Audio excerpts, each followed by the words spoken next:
Good day, everyone. Good day. So I want to share this video about what's actually happening right now in Sudan. So check this video out, and then I want to give you guys my thoughts. Tonight of a 72-hour ceasefire, another attempt to stop Sudan from spiraling into civil war, as two rival generals battle for control, leaving more than 16,000 Americans, many of them dual Sudanese nationals, stranded in the war zone. There are no U.S. plans for a mass rescue mission. The U.S. Embassy is urging people to shelter in place or find safety, if they can, at their own risk. We've continued to be in close communication with U.S. citizens and individuals affiliated with the U.S. government to provide assistance. In Khartoum, running battles have cut the power and water. The airport, where fighting has been intense, is closed. So this weekend, President Biden authorized a secret rescue mission to evacuate the American embassy. Helicopters flew 800 miles from Djibouti, landing on the embassy grounds after midnight Sunday. 3 Chinook helicopters rescued about 80 government employees and their families. Germany, Italy, France, Spain, the UK, and others have managed to run flights to airlift their citizens and some Americans. But thousands of Americans remain. Mohammed Ahmed is trying to escape to Egypt by bus. His family back in Iowa is nervous, saying ticket prices are skyrocketing. I just wish that our federal government would reconsider helping citizens. It isn't right to leave them behind like this. American travel writer Lakshmi Parsarati managed to send us this video from the capital. So I'm not feeling too great about the help that I've received from the embassy at the moment. So I am just preparing to go it alone and figure out how I can get myself to safety. Here is why you should care about the fighting that is going on in Sudan. What's happening there is more than meets the eye. And it's time for the world to discuss the actual truth of what is going on there. America and Russia are at it again, just as they did 60 years ago during the Cold War, when they fought proxy wars right here in Africa, leading to the death of thousands of innocent Africans. They are at it again in Sudan, fighting a proxy war. Let me explain. 2 factions of the Sudanese military are fighting each other. One of them is led by Lieutenant General Mohammed Hamdan, head of the paramilitary group known as Rapid Support Forces. The other faction is led by the Sudanese Army Chief, General Abdel Fattah al-Burhan. So why are they fighting? This is where Russia and USA come into the picture. You see, in the last couple of months, Russia has finalized a deal with Sudan to establish Russia's naval base in Sudan's Red Sea coast. America is not too happy with that. Actually, they're furious. America's ambassador to Sudan, John Godfrey, expressly warned Sudan not to seal that deal with Russia, but they're going ahead and doing just that. And so when the paramilitary unit began fighting the other faction of the army, that wasn't happening in a vacuum. The big problem is that you're not going to hear this in the mainstream media. Neither are you going to hear a lot of African governments voicing this, which is very unfortunate, because Africa must learn to speak its truth and stand on this truth, because truth will set you free. So it is left to the African people, we the African people, to speak this truth and tell America and Russia to get off Africa, to get their hands off Africa. The days of the Cold War, the days of the shenanigans of the Cold War are completely over, and they cannot fight proxy wars in Africa at the expense of innocent African lives. That has to stop. The fighting in Sudan must stop. The puppet masters must stop their evil, diabolic games. So I thought that was beautifully said. I think that it's important to remember what the conflicting, who is supporting conflicting sides at this moment. Now, if you watch the mainstream media, what will they tell you is that there are 2 fighting sides, and it has to do with, them overthrowing a dictator and then now fighting to put a democracy in place. It is absolutely not that simple, but at least now we have an idea of who the 2 sides are and who they're backed by. And he's right. Sudan has, in fact, been moving forward with Russian projects, and the U.S. is opposing this. here is a helpful timeline of how that opposition has shaped up in the last year. We found this on Twitter, and it seems... This is from V. Rosen. Yes. And it seems like a good timeline of what's been happening. And I've seen some sort of, maybe not comical, but like comments like, when, the U.S. and Victoria Nuland come in, you got a civil war coming on your hands. And that does seem to be what happened, because just last year, the U.S. appointed an ambassador to Sudan after 25 years of not having one. That ambassador warned Sudan against finalizing the Russian naval base.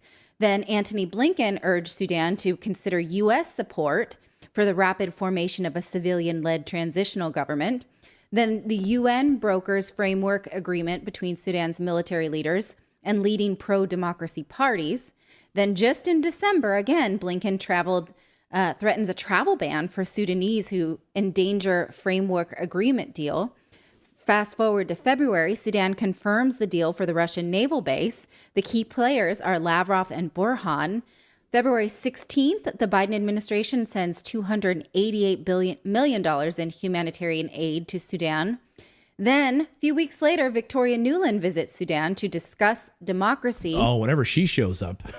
And then just a few weeks later, conflict escalates between these two military groups, and the U.S. evacuates Sudan. So we can see how quickly this has escalated due to the severe fighting between conflicts between Russia and the U.S. Then we've got the U.S. and Saudi Arabia trying to broker these peace deals. And now finally, who has biolabs to protect?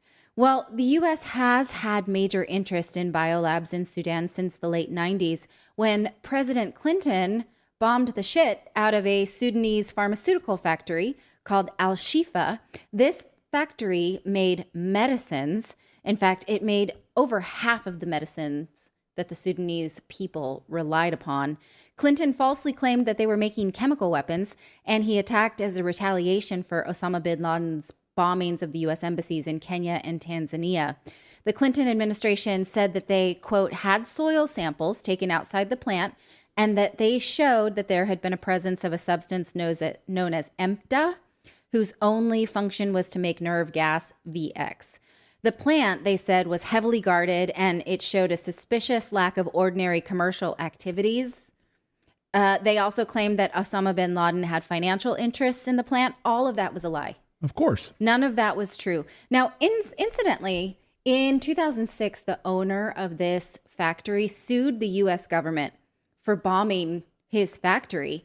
But the case was dismissed in court because the government won its request for a dismissal for, quote, failure to establish waiver of sovereign immunity. So that guy never really got that far, but he, in his documents, said that he could prove that the United States bombed his private property, his business, and that they did so under false pretenses. Kal-El in our chat, thank you for the super chat, Kal-El, says, one has to think, Clayton, does another proxy war keep Sudan impoverished and run down so that corruption and U.S. control will be easy for American companies to plunder Sudan's resources? You hit the nail on the head, Kal-El. Thankfully, after this factory that made half of the country's medicines was bombed to smithereens, the United States stepped in with private companies to help get the people of Sudan medicine.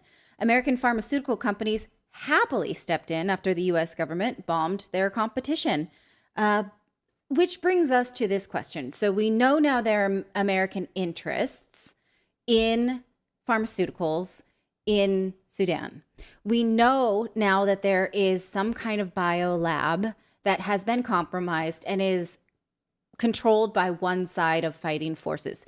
Do we know if there are American interests there? We don't really know that yet. This, again, sort of though would parallel what's happening in Ukraine, where Russian forces insist that they are finding American bioweapons projects in Ukraine, in the territory that they are taking over actively still. In these Russian-backed forces, is it now the Russian-backed forces in Sudan that is going into this lab, and then maybe you're going to tell us something else that the United Nations is going to pretend not to hear or go like this about? We don't know, but it's happening in Ukraine, so it would be quite coincidental. And can we be sure that the U.S. interest in this lab was on the up and up? Was it gain of function? We don't know. We do know, though, that the U.S. National Institute of Health has, since this conflict broke out, pulled down information from its website, linking it to Ebola research in Sudan involving monkeys. Well, it's kind of like the perfect I'm just saying. crime. They put these things in these places where people are, and with no congressional oversight, there's no oversight they have to follow there. There's probably less regulations on safety in these places. And if it gets released, what do we care? They're desert people. Right. Yeah. Let's test it over there. I mean, it's just exactly what Adam Schiff said, right? That's why we fight Russia over there, so we don't have to fight them here. We have biolabs over there, so if stuff gets out, well, it's the Ukrainians, right? We don't care about them at all. We don't care about their children. In fact, it's just like in Sudan today, we now know in Ukraine, Russia is saying that the United States is using Ukraine's soil. We have now confirmed that the depleted uranium munitions have arrived and are being used in Ukraine. Who's going to clean up that soil? The United States is like, we're not touching that. It's going to be irradiated soil for years. We don't care about those people. We don't care about the country will be rendered useless. We don't care about Sudan. We don't care about any of these places where we meddle in it. All we care about is the United States, and even that is questionable at best. Yeah. That's exactly what he's worried about with these labs. That is extremely, extremely dangerous because we have polio isolates in the lab, we have measles isolates on the lab, we have cholera isolates in the lab. So there is a huge biological risk. Oh, great. Sounds good. It was a news piece that added that music, not me. I don't need to get any more dramatic than what he already said. Doesn't need dramatic music. It's already bad. Philip, who's worked in labs, do you have any thoughts on that before we move on? Do you like polio? I have no particular love of polio or cholera, but I mean the research that goes on in these biolabs is usually very necessary. It's like got public health in mind. Having them fall into the wrong hand is extremely dangerous because some of the most dangerous things on the planet are in there. Dangerous to humans. Right. So, I mean, it's like these biolabs are scary places if they're not rigidly controlled. And we set them up. It's odd, right, that we set these things up in these countries that we destabilize. It's amazing why, Ukraine has 46 biolabs that are funded in large part by the United States government. And of course, we've tracked and trailed to Hunter Biden as well on this and his involvement in this. Just Jenny wrote on our YouTube page earlier today, one of our viewers, Just Jenny, and said, is it any coincidence that Sudanese rebels have taken over a biolab with the very polio viruses that Bill Gates has said will compromise the next pandemic or comprise the next pandemic? It doesn't feel coincidental. No. But nothing does anymore. The United States of America is a fallen empire. Yes. They are a fallen entity. Like many empires in the past that's been given power or blessed enough to have enough power, at some point in time they end up falling. And it's because of their own arrogance, because of their own ignorance. While America was trying to keep Africa and Africa countries down, through the practices of colonialism, while they were practicing everything they can to suppress a continent of people, they were actually funneling opportunities to other countries such as China. So while they were making and allowing China to become the world's leading exporters, because they were too afraid that African countries may get too powerful and try to do what President Gaddafi did in Libya, where he tried to unify Africa under a single currency and a single military power. They got rid of him because of this. So while they have been doing everything they can to keep African countries down and the continent down, and they have been doing everything to make sure that countries like China got all of the manufacturing deals. So while they worried about Africa countries, the country that they are giving all the deals to is the country that ends up coming back to bite them in the butt. See, they so focused on the rise of black people and the rise of African people, or melanated people, indigenous people of the earth. They are so focused on the indigenous people, the melanated people on the earth, that the people that they should be worried about is the people that they're funneling all of the business to. Yeah, they're giving China all of the business. And China is the one that's coming out now with a new currency under the BRICS operation to de-dollarize America. Now, America is starting to lose influence all over the world.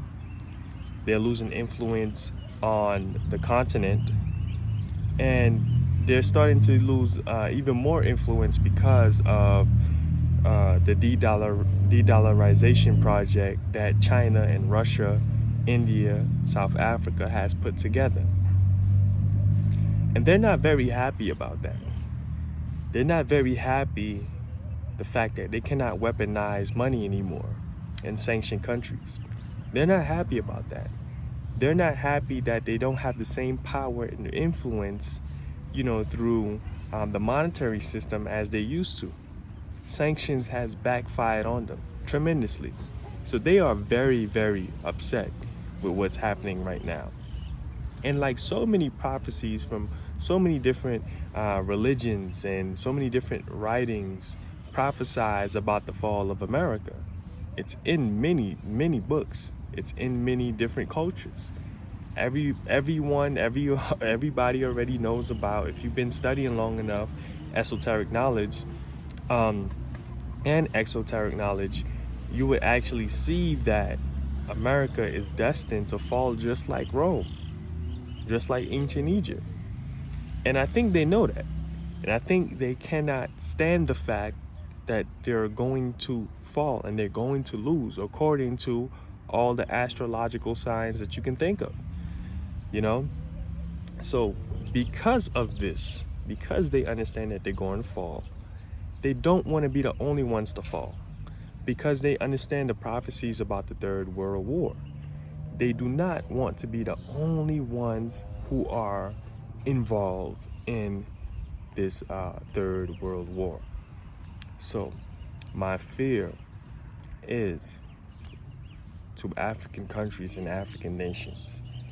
Because when a foe is falling and they're falling from power, what they tend to try to do is try to take everybody around them down as far as possible. Like, I'm not going to be the only one to fall. I'm not going to be the only one to take damage through war. I'm not going to be the only one to take monetary damage. I'm going to make sure everyone I don't like, everyone who I'm enemies with, which is practically the whole world at this point, I want to make sure everybody takes some type of damage. I'm not going to be the only one. And this is what is happening right now. And this is what's happening on the continent. Africa needs to be very, very careful with the moves that America, China, and Russia are trying to make. Because I'm telling you right now, they are trying to drag Africa and the African continent into World War III. They are trying to drag you into World War III. And, Africa's going to have to make a decision. Because for the simple fact that this is happening in Sudan, right? And no other African leaders or African countries is talking about it. It took civilians that live in these countries, TikTokers, and to begin to talk about this before it got picked up by mainstream media. No other leaders in African country is talking about this. No other leaders is offering peace solutions and other solutions to try to prevent this from continuing to happen to what's going on in Sudan. This has to be very alarming, because in order for this continent to rise, the leaders must begin to stick together and speak out. Because I'm telling you right now, do you think these countries have your best interests as African people, as African nations, as African leaders? Or are they putting their best interests at the expense of your demise, at the expense of your destruction?